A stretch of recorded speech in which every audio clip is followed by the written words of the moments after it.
Hello दोस्तों, Bihar academy 2.0 electrical के YouTube video में आपका स्वागत है, अभिनंदन है। आज के इस वीडियो में सीखने वाले हैं कि जो मोटर के अंदर जो रोटर होता है उसके जो बार्स रहता है वो तिरछे क्यों रहते हैं, यानी कि स्क्वायरल टाइप क्यों रहते हैं।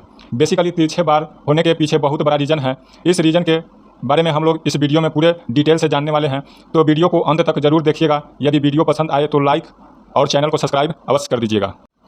तो चलिए वीडियो की शुरुआत करते हैं। दोस्तों, बेसिकली मोटर में दो मेन पार्ट होते हैं, एक होता है स्टेटर और दूसरा होता है रोटर। ये आपको मालूम ही होगा।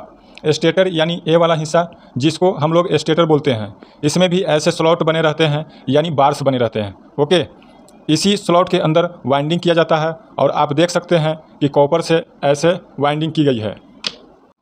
यहाँ पर भी देख सकते हैं वाइंडिंग की गई है। यहाँ पे इस स्लॉट के अंदर वाइंडिंग की जाती है। यहाँ रोटर के अंदर वाइंडिंग वाले भी स्लॉट और विदाउट वाइंडिंग वाले स्लॉट भी आते हैं। विदाउट वाइंडिंग कहने का मतलब है डायरेक्टली कंडक्टर प्लेट वाला वाइंडिंग किया जाता है। आपके सामने जो नज़र आ रहा है ये कंडक्टर प्लेट वाला है।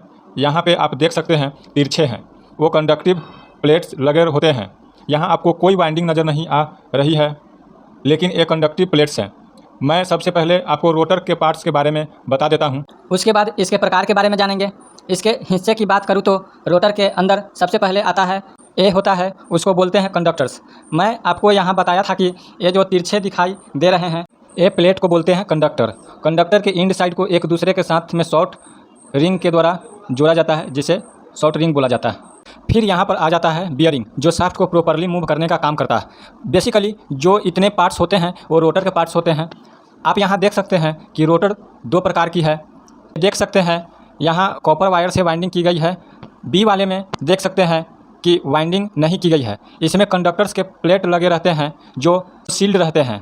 इसके वाइंडिंग भी तिरछे रहते हैं और स्लॉट बार्स भी तिरछे रहते हैं। दोनों के दोनों तिरछे क्यों रहते हैं, इसके बारे में अभी हम बात करते हैं। ओके, बेसिकली तिरछे रहने के बहुत सारे फ़ायदे हैं। सबसे पहले increase torque, noise reduction, producing uniform torque. इन चीज़ों को पहले हम डिटेल में देख लेते हैं तो अच्छे से समझ में आएगा। सबसे पहला और इम्पॉर्टेंट रीज़न है वो है इंक्रीज स्टार्टिंग टॉर्क। इसका मतलब पहले समझ लेते हैं। हम जब मोटर चालू करते हैं तो स्टार्टिंग में स्टेज है जिसमें मोटर धीरे धीरे चालू होता है, उसी को स्टार्टिंग टॉर्क कहते हैं। हम देखते हैं कि कभी कभी मोटर चालू नहीं होता है, तो इसका मतलब यही होता है कि स्टार्टिंग टॉर्क उसमें नहीं है। इसको रोटेट करने के लिए ज़्यादा टॉर्क की आवश्यकता होती है। तो हम टॉर्क को कैसे इंक्रीज करते हैं, तो हम टॉर्क को करंट को कम करके टॉर्क बढ़ा सकते हैं, यानी इंक्रीज कर सकते हैं। ये उसका फिनोमिना होता है। ऐसे आपको पता होगा, यदि नहीं पता तो हम बता देते हैं। टॉर्क डायरेक्टली प्रोपोर्शनल होता है फाई और आर्मेचर करंट और पावर फैक्टर के। तो बेसिकली करंट को कैसे कम करेंगे, तो उसके लिए रेसिस्टेंस को बढ़ाना पड़ेगा। आप देख सकते हैं ये बार्स हैं जो तिरछे हैं। तिरछा रखने का यही कारण है कि कंडक्टर्स की लंबाई बढ़ती है तो हमारा रेसिस्टेंस भी बढ़ता है। ये आप लोग जानते होंगे, यदि नहीं जानते हैं तो जान लीजिए। तथा ओम्स लॉ से जानते हैं कि जब रेसिस्टेंस बढ़ेगा तो करंट घटेगा। तो यहाँ हम रेसिस्टेंस को बढ़ा करके करंट को घटा लेंगे, जिससे हमारा टॉर्क ज़्यादा हो जाएगा। टॉर्क जो होता है वो रेसिस्टेंस के डायरेक्टली प्रोपोर्शनल होता है। टॉर्क जो होता है वो रेसिस्टेंस के डायरेक्टली प्रोपोर्शनल होता है। तो दूसरा देखते हैं, प्रिवेंट्स कोगिंग। कोई इसे प्रिवेंट्स कोजिंग भी पढ़ते हैं। तो इसका मतलब क्या होता है, प्रिवेंट्स कोगिंग का मतलब क्या होता है। आप लोग कभी चुंबक से खेले हुए हैं? ओके, खेले हुए हैं तो चुंबक का फिनोमिना क्या होता है कि चुंबक का फिनोमिना जो होता है, अगर सेम पोल है तो वह एक दूसरे को रिपेल करेगा, यानी दो एक दूसरे से दूर भागेगा। यदि डिफरेंट पोल है तो एक दूसरे को अट्रैक्ट करेगा, यानी एक दूसरे को पास खींचेगा। तो चुंबक के बेसिकली दो पोल होते हैं, नॉर्थ और साउथ। तो नॉर्थ जब एक दूसरे के करीब आएंगे तो वो रिपेल करेंगे, और साउथ एक दूसरे के करीब आएंगे तो एक दूसरे को रिपेल करेंगे। यदि नॉर्थ साउथ आ गए तो वो एक दूसरे को अट्रैक्ट करेंगे। रोटर बार जो होता है क्रॉस रखने का यही मतलब होता है। ये जो स्टेटर द्वारा जो मैग्नेटिक फील्ड उत्पन्न होता है यह उसे क्रॉस काटता है, क्योंकि स्टेटर जो है क्रॉस इसीलिए बनाया जाता है कि वो जो स्टेटर द्वारा मैग्नेटिक फील्ड है उसको क्रॉस काटे, जिसके कारण यह लॉक नहीं होता है। क्योंकि पहले सबसे जो अधिक आगे जो होता है, ये देख रहे हैं रोटर जो रोटेट कर रहा है, तो पहले ज़्यादा सेक्शनल एरिया है, फिर वो घटता जा रहा है। तो जो ज़्यादा क्रॉस सेक्शनल एरिया है उधर पहले मैग्नेटिक फील्ड कट होगा, फिर उससे उस तरह से घटते जाएगा। तो उसी के कारण जो रोटर होता है वो एक दूसरे के कभी साथ में, एक दूसरे पोल के कभी साथ में नहीं आते हैं, जिसके कारण लॉक नहीं होता है। यदि यह स्लॉट सीधा रहेगा तो वह रोटर को लॉक होने का चांस बन जाता है, क्योंकि N और S एक साथ आने का चांस अधिक होता है, जिसके कारण रोटर लॉक हो सकता है, जिसको बोलते हैं मैग्नेटिक लॉक। तीसरा है प्रिवेंट क्रोलिंग। प्रिवेंट क्रोलिंग का मतलब क्या होता है? तो अभी जो छोटा बच्चा जो इस तरह से चलते हैं उसे बोलते हैं क्रोलिंग। बेसिकली इलेक्ट्रिकल में हार्मोनिक लॉस होता है।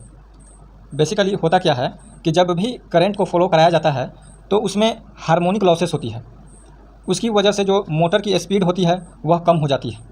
मान लो कि 3000 आरपीएम की मोटर है और वह घटकर 1000 आरपीएम यानी 1000 आरपीएम हो जाएगा। लेकिन एक बात ध्यान रखना, लेकिन इससे क्या होगा कि मोटर में कोई खराबी नहीं आएगा।